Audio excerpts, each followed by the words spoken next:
How now, spirit, whither wander you? Over hill, over dale, through bush, through briar, over park, over pale, through flood, through fire. I do wander everywhere, swifter than the moon's sphere. And I serve the fairy queen to do her orbs upon the green. The cowslips tall her pensioners be, in their gold coat spots you see. Those be rubies, fairy favors, in those freckles live their savors. I must go seek some dewdrops here and hang a pearl in every cowslip's ear. Farewell, thou lob of spirits, I'll be gone. Our queen and all her elves come here anon. The king doth keep his revels here tonight, the queen not come within his sight, for Oberon is passing fell and wrath, because she, as her attendant hath, a lovely boy stolen from an Indian king. She never had so sweet a changeling, and jealous Oberon would have the child knight of his train to trace the forest wild. But she, perforce, withholds the boy, crowns him with flowers, and makes him all her joy. And now they never meet in grove or green, by fountain clear or spangled starlit sheen. But they do swear that all of their elves for fear creep into acorn cups and hide them there. Either I mistake your shape in making quite, or else you are that shrewd and knavish sprite called Robin Goodfellow. Those that have goblin call you, and sweet Puck you do their work, and they shall have good luck. Are not you he? Thou speakest aright. I am the merry wanderer of the night. I jest to Oberon and make him smile when a fat and bean-fed horse beguile, neighing in the likeness of a filly foe. And sometimes lurk I in a gossip's bowl in the very likeness of roasted crab. And when she drinks, against her lips I bob. And the withered dewlaps she pours her ale, and sometimes for a 3-foot stool mistaketh me. Then I slip from her bum, and down topples she, and Taylor and cries, and falls into a cough.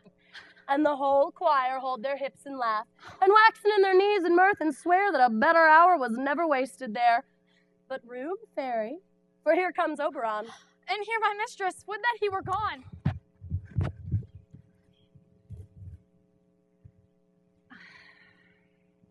Ill met by moonlight, proud Titania. What? Jealous Oberon. Fairy, skip hence. I forsworn his bed and company. Tarry, rash, wanton. Am not I thy lord? Then I must be thy lady. Yet I know when thou hast stolen away from fairyland, and in the shape of Corin, sat all day playing on pipes of corn and versing love to amorous Phillida. Why art thou here, come from thy farthest steep of India, but that, forsooth, the bouncing Amazon, your buskined mistress and warrior love, to Theseus must be wedded. And you come to bring their bed joy and prosperity. How canst thou thus for shame, Titania, glance at my credit with Hippolyta, knowing I know thy love to Theseus? Didst not thou lead him through the glimmering night from Thuringia, whom he ravished, and make with him fair Aeglus break his faith with Ariadne and Antiopa? These are the forgeries of jealousy. And never, since midsummer spring, met we on hill and dale, forest or mead, by paved fountain or by rushy brook, or in the beached margent of the sea, to dance our ringlets to the whistling wind, but with thy brawls thou hast disturbed our sport. Therefore the winds, piping to us in vain as in revenge, have sucked up from the sea contagious fogs, which, falling in the land, hath every pelting river made so proud that they have overborne their continents. The ox hath therefore stretched his yoke in vain, the ploughman lost his sweat, and the green corn hath rotted ere his youth attained a beard. The spring, the summer, childing autumn, angry winter change their wonted liveries, and the mazed world, by their increase, knows now not which is which. And this same progeny of evils comes from our debate, from our dissension. We are their parents and original. Do you amend it then? It lies in you. Why should Titania cross her Oberon? I do but beg a little changeling boy to be my henchman. Set your heart at rest. The fairyland buys not the child of me. His mother was a voutress of my order, but she, being mortal of that boy, did die. And for her sake do I rear up her boy. And for her sake I will not part with him. How long within this wood intend you stay? Perchance till after Theseus' wedding day. If you will patiently dance in our round and see our moonlight revels, go with us. If not, shun me and I'll spare your haunts. Give me that boy.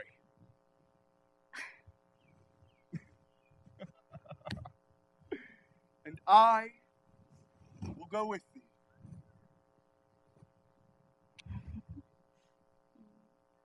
Not for thy fairy kingdom. Fairies away. We shall chide downright if I longer stay. Well, go thy way. Thou shalt not from this grove till I torment thee for this injury.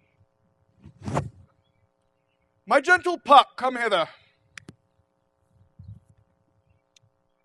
Thou rememberest since once I sat upon a promontory, and heard a mermaid on a dolphin's back, uttering such dulcet and harmonious breath that the rude sea grew civil at her song, and certain stars shot madly from their spheres to hear the sea maid's music?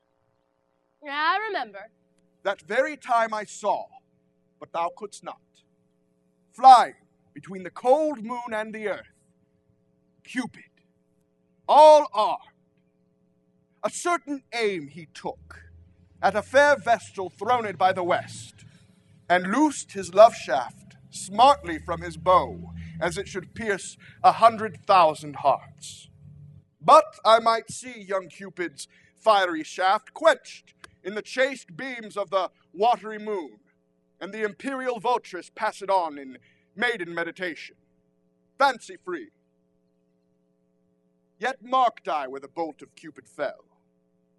It fell upon a little western flower, before milk white, now purple with love's wound, and maidens call it love in idleness. Fetch me that flower, the herb I showed thee once. The juice of it, on sleeping eyelids laid, will make or man or woman madly dote upon the next live creature that it sees. Fetch me this herb, and be thou here again ere the Leviathan can swim a league. I'll put a girdle round about the earth in 40 minutes. Having once this juice, I'll watch Titania when she is asleep, and drop the liquor of it in her eyes. The next thing then she waking looks upon, be it on lion, bear, or wolf, or bull, on meddling monkey, or on busy ape, she shall pursue it with the soul of love. And ere I take this charm from off her sight, as I can take it with another herb, I'll make her render up her page to me. But who comes here? I am invisible, and I will overhear their conference.